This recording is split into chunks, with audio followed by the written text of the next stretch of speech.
Eugene Daniels makes an interesting point about Ginni Thomas on MSNBC.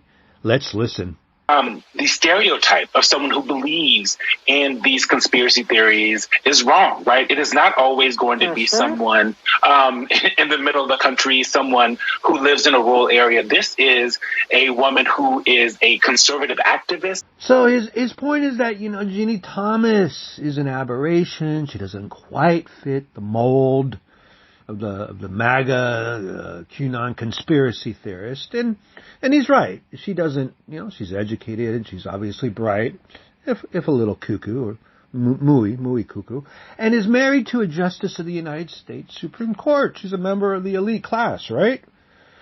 And yet, if you look just a little deeper, you see that Ginni Thomas is in fact quintessential MAGA. Quintessential. She's central casting because what unites MAGA and the QAnon types, it's not so much where they live. It's certainly not ideology. It's a need to be part of something bigger than themselves. Like January 6th, right?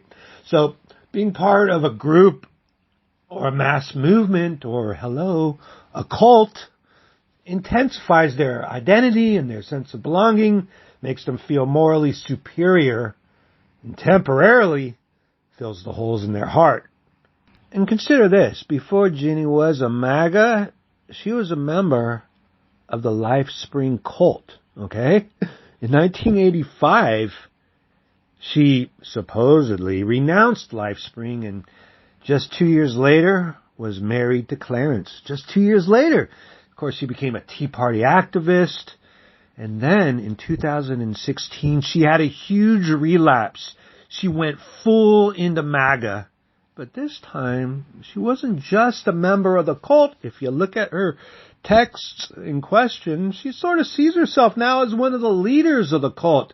She's a Ma Anand Sheila wannabe, for those who saw Wild Wild Country on Netflix. Now, Ginni Thomas's journey is a great American story.